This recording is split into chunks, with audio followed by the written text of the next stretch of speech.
दोस्तों, भारत में major social issues में एक संकट जो सबसे ज्यादा लोगों को परेशान कर रहा है वो है अनएम्प्लॉयमेंट यानी कि बेरोजगारी की समस्या। ये कहना अब गलत नहीं होगा कि इस बेरोजगारी की समस्या ने देश को एकदम खोखला करना शुरू कर दिया है, क्योंकि हमारे जन्म से पहले भी बेरोजगारी थी और आज भी भारत में बेरोजगारी बहुत ज्यादा बड़े लेवल पे है। सरकारें आई और चली गई, लेकिन एक समस्या जो भारत में जस की तस बनी हुई है वो है बेरोजगारी। भारत में अनएम्प्लॉयमेंट रेट महीने दर महीने लगातार बढ़ता जा रहा है। Centre for monitoring Indian economy के अकॉर्डिंग अप्रैल 2023 में भारत में अनएम्प्लॉयमेंट रेट बढ़कर करीब 8.11% तक पहुंच चुका था। इससे पहले मार्च में अनएम्प्लॉयमेंट रेट करीब 7.80% था, वहीं फरवरी में करीब 7.45% था।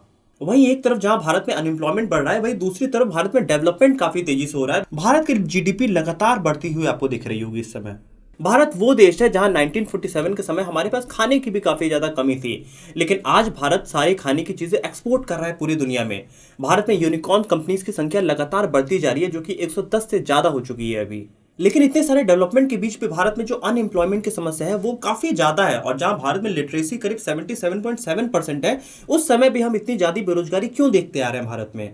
तो इस वीडियो में आज हम जानेंगे कि वो कौन कौन से फैक्टर्स हैं जिससे भारत में अनएम्प्लॉयमेंट तेजी से बढ़ रहा है, अनएम्प्लॉयमेंट की वजह से देश को क्या बड़ा नुकसान होता है और इससे कैसे बाहर निकला जा सकता है। ये सब कुछ हम इस वीडियो में डिस्कस करने वाले हैं। तो दोस्तों, इस वीडियो को शुरू करते हैं और डिटेल में अनएम्प्लॉयमेंट को भारत के एक्सप्लोर करते हैं। हेलो दोस्तों, मेरा नाम है दीपक, आप देख रहे हैं डिजिटल। और तो आपको शायद ये बात पता नहीं होगा कि इस साल भारत चीन से भी आबादी में आगे निकल चुका है। अगर हम रिपोर्ट के अकॉर्डिंग देखें तो भारत की पॉपुलेशन अब करीब 142 करोड़ हो गई है, जिसमें करीब 68% आबादी 15 से 64 साल के बीच है, जबकि 65 साल के ऊपर वाली आबादी सिर्फ 7% है भारत में। मतलब भारत अभी पूरी तरीके से जवान देश है। वहीं अगर यूथ पॉपुलेशन की बात करें तो देश की करीब 50% आबादी 25 साल से कम उम्र की है, यानी भारत को आज यूथ पॉपुलेशन वाला देश कहना गलत नहीं होगा। लेकिन आपको ये बात जान के शौक लगेगा कि भारत में जो 50% यूथ की आबादी है, उसमें से आधे से ज्यादा लोगों ने जॉब की तलाश करना ही अब बंद कर दिया है। जी हाँ, हमारे देश में यूथ अब सब कुछ छोड़कर घर पे बैठ गया है। हालांकि इसमें उसकी खुशी नहीं बल्कि एक मजबूरी है। सीएमआई की एक रिपोर्ट के मुताबिक अपने लिए सही नौकरी न ढूंढ पाने की वजह से हताश होकर लाखों भारतीय, विशेष रूप से महिलाएं, पूरी तरीके से भारत के वर्कफोर्स से बाहर होती जा रही हैं। इन नए आंकड़ों से पता चलता है कि भारत में 2017 से 2022 के बीच में ओवरऑल लेबर पॉपुलेशन करीब 46% से गिर के 40% हो गई है। लगभग 21 मिलियन लोग भारत के वर्कफोर्स से आज की डेट में गायब हो चुके हैं। जिसे वर्कफोर्स का मतलब नहीं पता है, ये वो लोग आते हैं जो कि रोजगार कर रहे हैं या फिर रोजगार की तलाश कर रहे हैं, उन्हें वर्कफोर्स कहा जाता है। हैरानी की बात यह है कि भारत में 90 करोड़ कामकाजी लोगों में से करीब आधे से अधिक लोगों ने नौकरी की तलाश करना ही बंद कर दिया है, और ये आंकड़ा महिलाओं के लिए और ज्यादा खराब हो जाता है। 2010 से 2020 के बीच में अगर हम देखें तो भारत में जो वर्किंग महिलाएं हैं उनकी संख्या करीब 26% से घट के करीब 19% आ चुकी है। देश में पुरुषों और महिलाओं के वर्कफोर्स के बीच में करीब 58% का डिफरेंस है। ऐसे में अगर 2050 तक इस डिफरेंस को खत्म कर लिया गया तो भारत जीडीपी में 1/3 की इंक्रीमेंट हो सकती है, जो कि करीब $6 ट्रिलियन की इकोनॉमी के बराबर भारत पहुंच जाएगा। यहाँ आप में से जिन्हें नहीं पता है, मैं बता दूं कि भारत की पॉपुलेशन में महिलाओं की भागीदारी करीब 48% है, लेकिन देश के जीडीपी में उनका योगदान सिर्फ 17% ही है। जबकि चीन में महिलाएं अपने देश के लिए करीब 40% इकोनॉमी में कंट्रीब्यूशन किया करती हैं।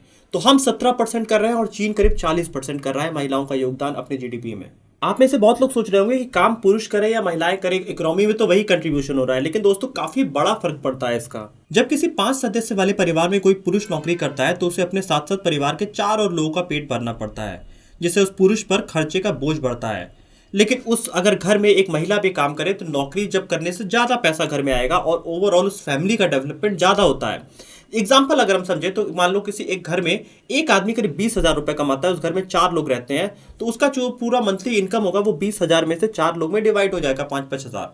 लेकिन अगर उसी घर में एक महिला भी काम करती है, वो भी 10,000 रुपए कमाती है, तो टोटल घर की इनकम होती है 30,000 रुपए, जो कि 4 लोग में जब डिवाइड होगा तो वो 7,500 रुपए करीब आ जाता है। तो यहाँ पे ओवरऑल फैमिली का डेवलपमेंट हो रहा है। लेकिन यहाँ दुख की बात यह है कि वर्कफोर्स में महिलाओं की संख्या बढ़ने की बजाय लगातार घटती जा रही है, और इसके पीछे वजह है महिलाओं को पुरुषों से कम आंकना। इस बात का सबूत हमें कोरोना पैंडेमिक में सबसे ज्यादा देखने को मिला, जब पुरुषों की बजाय महिलाओं की काफी ज्यादा नौकरियां भारत में गई थी। साल 2019 की एक रिपोर्ट इस बात का दावा करती है कि भारत में साल 2019 में 3 करोड़ लोग बेरोजगार थे, जबकि लॉकडाउन के बाद करीब 10 करोड़ से ज्यादा लोगों ने अपनी नौकरी गंवा दी। 3 सालों बाद आज देश कोरोना को काफी ज्यादा पीछे छोड़ चुका है। लेकिन नेशनल फैमिली हेल्थ सर्वे का मानना है कि पिछले 5 साल में भारत में करीब 2 करोड़ से ज्यादा महिलाएं वर्कफोर्स से बाहर हो चुकी हैं। इन आंकड़ों के सामने आने के बाद कहीं न कहीं साल 2014 में शुरू किया गया नरेंद्र मोदी सरकार का मेक इन इंडिया प्रोग्राम, जिसका उद्देश्य 2022 तक भारत के मैन्युफैक्चरिंग सेक्टर में करीब 10 करोड़ जॉब प्रोड्यूस करना था, वो पूरी तरीके से फेल होता हुआ दिख रहा है। और सिर्फ कोरोना या मनचाही नौकरी ही नहीं, बल्कि ऐसे कई फैक्टर हैं जिसकी वजह से भारत में हर दूसरा व्यक्ति रोजगार की तलाश में दर दर भटकता हुआ आपको हर जगह दिख जाएगा। अगर आप गौर फरमाएंगे तो आपको पता चलेगा कि हमारे देश का इंडियन लेबर लॉज इनफ्लेक्सिबल और काफी ज्यादा रेस्ट्रिक्टिव है। यहाँ तक कि इसका इंफ्रास्ट्रक्चर भी काफ़ी ज़्यादा खराब है, और यही मेन फैक्टर है जो भारत में अनएम्प्लॉयमेंट की स्थिति पैदा करता है। अनएम्प्लॉयमेंट का भारत में जो बेसिक रीज़न है वो है भारत की शिक्षा प्रणाली। जहाँ पे हम देखें तो शिक्षा को एक बेसिक अधिकार आज़ादी के बाद घोषित किया गया, लेकिन भारत में शिक्षा का स्तर उस तरीके से डेवलप नहीं हो पाया। जिस तरह हम देखेंगे स्कूल कॉलेजेस काफ़ी तेज़ी से बढ़े, लेकिन स्किल डेवलपमेंट पे किसी भी स्कूल और कॉलेज ने फोकस अभी तक नहीं किया है भारत में।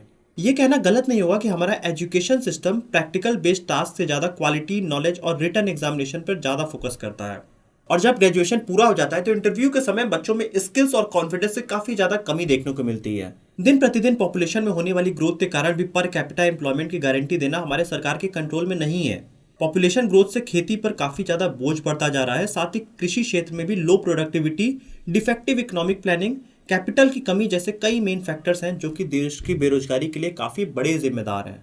मैकिनी ग्लोबल इंस्टीट्यूट 2030 की एक रिपोर्ट के मुताबिक साल 2030 तक अगर भारत को बेरोजगारी के इस दलदल से बाहर निकलना है तो इसके लिए देश में करीब 90 मिलियन जॉब्स अपॉर्चुनिटीज़ को पैदा करना होगा।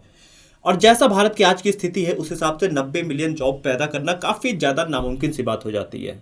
दोस्तों, अगर हम अनएम्प्लॉयमेंट के कंसिक्वेंसेस की बात करें तो ये सिर्फ लोगों को ही नहीं, ये पूरे देश को ही डिस्ट्रॉय कर सकता है। अनएम्प्लॉयमेंट को इंडिकेटर ऑफ नेशनल डिस्ट्रक्शन भी माना जाता है। अनएम्प्लॉयमेंट अपने साथ industrial unrest, exploitation, crime, theft, डकैती और पॉवर्टी जैसी चीजें लेके आती है, जिससे ओवरऑल नेशनल रेवेन्यू लगातार गिरती जाती है। अगर आप इसके पॉलिटिकल कंसिक्वेंसेस पे जाएंगे तो उससे पता चलता है कि देश में कितनी ज्यादा प्रॉब्लम इससे फैल सकती है।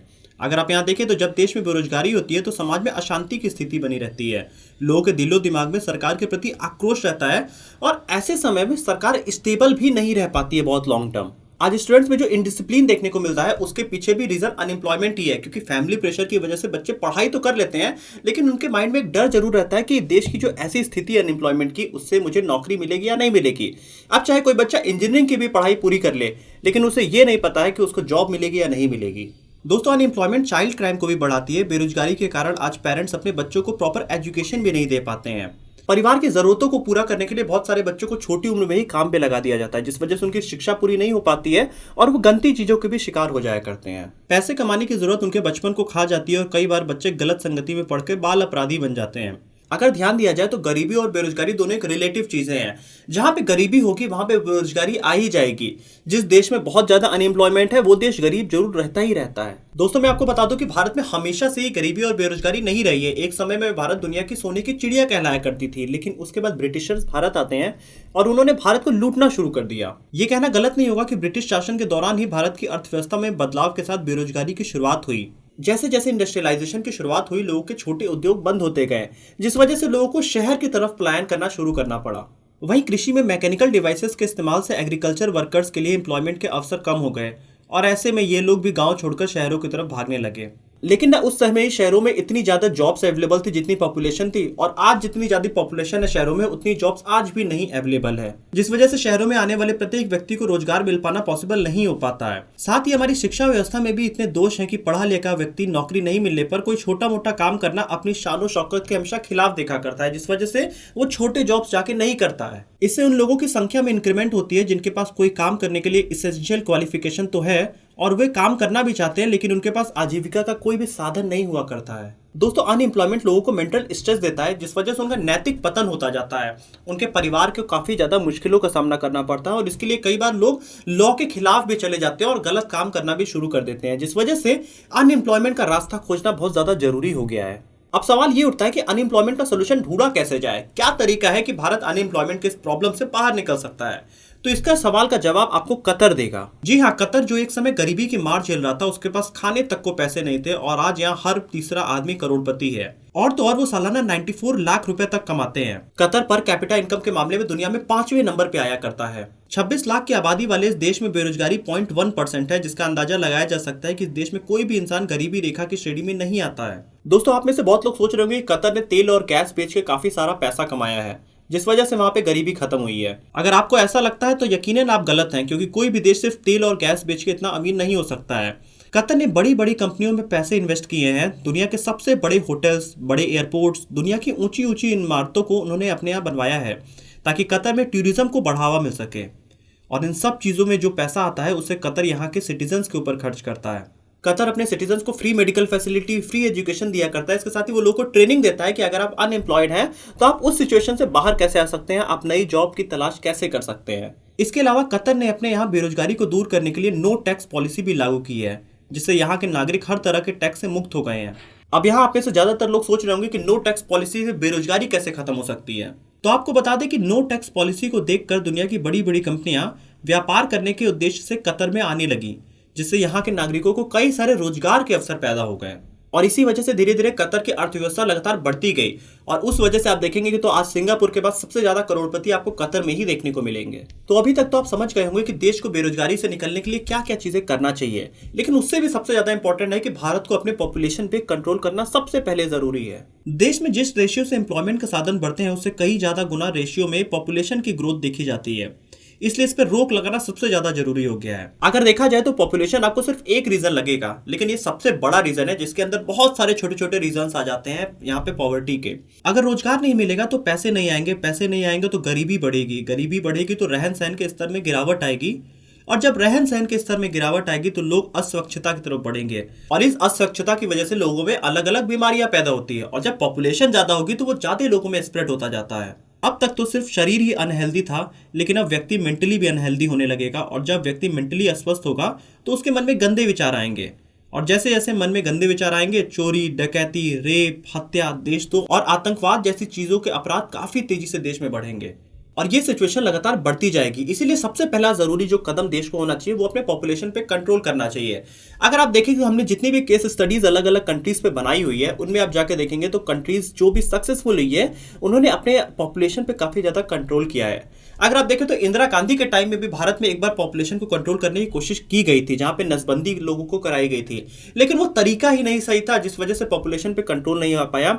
और आज जितनी भी आप सरकारें देखें उनमें से किसी भी सरकार ने पॉपुलेशन कंट्रोल पे काम नहीं किया है। अगर पिछले 30 सालों में ये काम किया गया होता तो आज भारत की पॉपुलेशन कंट्रोल में होती, और जितनी हमारी इकोनॉमी है उस इकोनॉमी में हम बहुत इजीली सर्वाइव कर रहे होते कम पॉपुलेशन में, और काफी ज्यादा अनएम्प्लॉयमेंट की प्रॉब्लम भी आज तक खत्म हो चुकी होती। तो भारत को अगले 10 सालों में 2 चीजें करनी सबसे जरूरी है। एक तो अपने पॉपुलेशन पे कंट्रोल करना होगा, और उससे भी जो बड़ा रीजन है शिक्षा व्यवस्था भारत में और बेहतर बनानी होगी।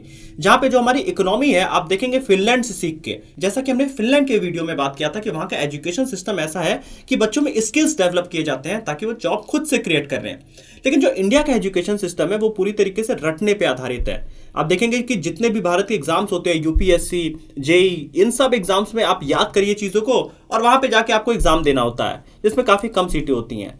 तो ये एक लूप साइकिल है। अगर बच्चों में स्किल डेवलप कर दिया जाएगा तो स्किल के साथ ही वो कई सारे जॉब खुद क्रिएट कर देगा, जिस पे भारत को फोकस करना पड़ेगा। तो दोस्तों यही था आज का वीडियो। आप कमेंट ऑप्शन में लिख के बताइए कि भारत इंस्टेंटली क्या क्या ऐसे स्टेप्स ले सकता है कि भारत में अनएम्प्लॉयमेंट पे काफी ज्यादा कंट्रोल किया जा सके।